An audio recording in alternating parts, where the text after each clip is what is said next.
This is Corinne Gardusin's work, and I just was going to do a YouTube video on that, um, posting for Level Up. Alright, so I'm just going to do this. Okay, so the first and foremost thing is, give me my right brushes here, is you kind of want to work on the anatomy of your figure.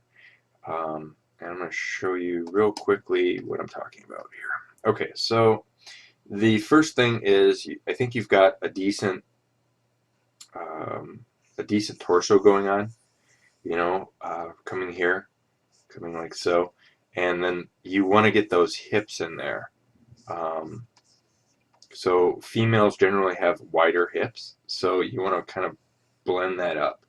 But the problem you have right now is you've got this kind of squiggly line like this, and what you want to do is you want to kind of, if you're going to arch this, so if you're going to do this female arch like this, then you want to kind of bring this out more like she's, jumping like that, and then you want to angle the arches here, something like this.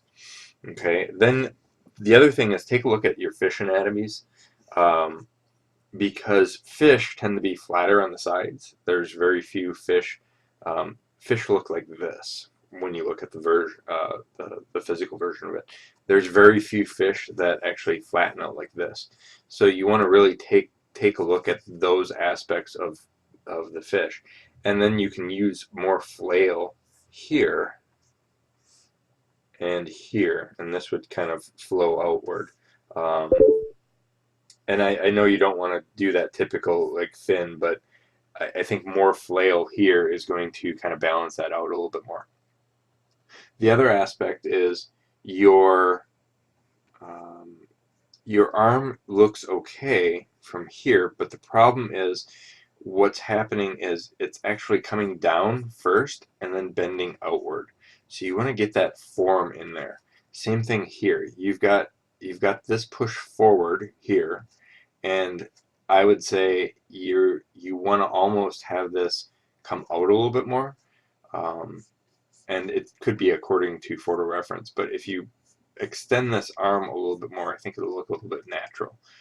Not by much, um, but just by a little. The other aspect is your your head and neck kind of need to be pushed a little bit forward too, and I'll show you that in a second. But the breasts too need to kind of follow the form. So the problem is you've got this straight line going across, and instead, what you want to do is think of more of how the bra line would be, and then that's going to push up this breast over here, and this one over here. So that's some of the things that I would change.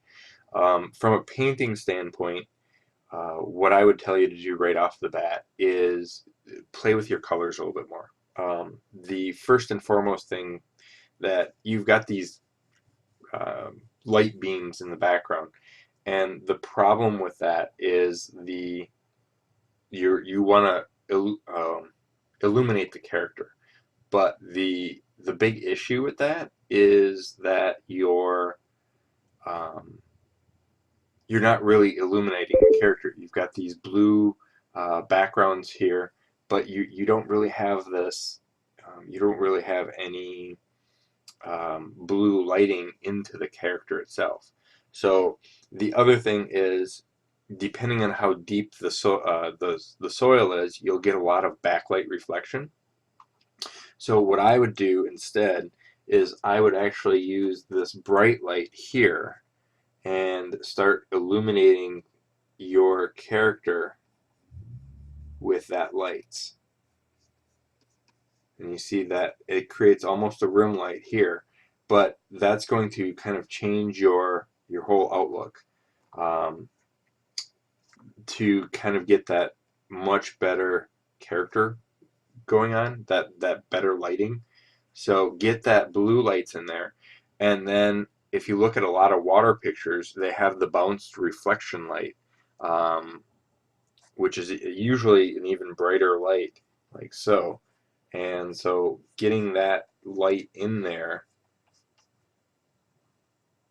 kind of as an underlight is going to really help it out, I think. Now, the problem with trying to do this yourself is the simple fact that we don't know what light looks like unless we have a lot of photo reference. So, to be honest with you, what I would tell you to do is just go get some 2 light bulbs and put one kind of above over here. And I'll just draw this real quick. So I would put one over here facing down, and then I would put another one underside, but maybe, push the brightness on the two, and I think that's going to really help your design out. Um, the other issue is the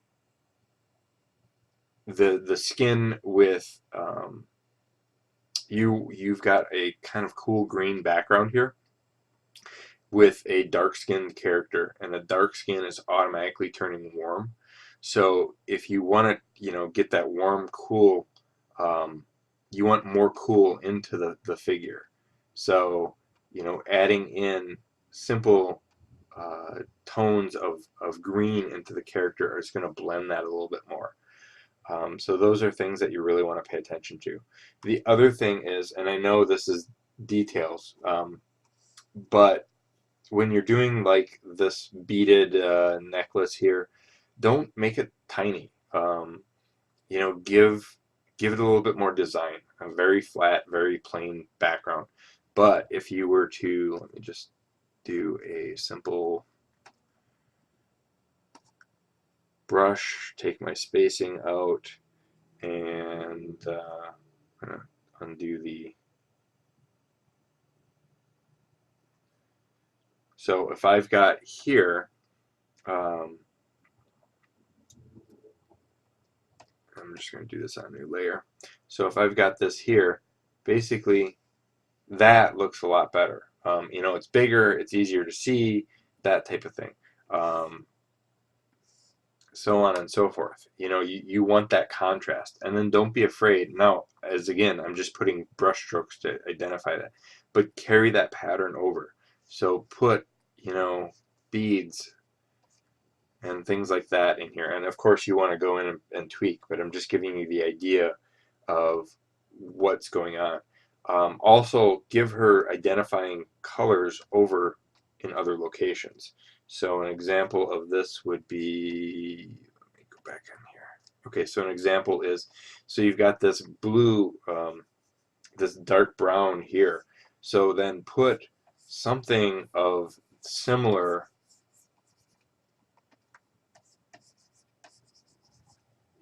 to kind of identify that. And the other thing is get the details into the scales, especially in the lighted areas of the fins.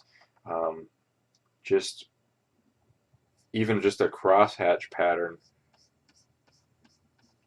really will add a bit of difference in there. So don't be afraid to add that stuff in there. And I think those are aspects that you really want to kind of push in there.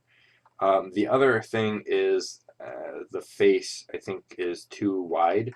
The problem is your face is rounding out too much, and you'd actually want to hide some of this, like so, and then that eye would actually go in the push back a little bit more. So those are things that I would probably do as a whole to get your information out there. Also be aware that you can really push, like the fingers with that extra light. And then if you're going to add shadow, if you're going to add light here, add shadow because it's blocking that rays. Does that make sense? So it's actually creating a shadow in the water. And the other aspect is you're going real dark brown with the shadow. Don't use dark greens because that's what the surrounding color is. Getting those darker greens in there is going to immerse her in the water a little bit more. So, all right, I hope that helps.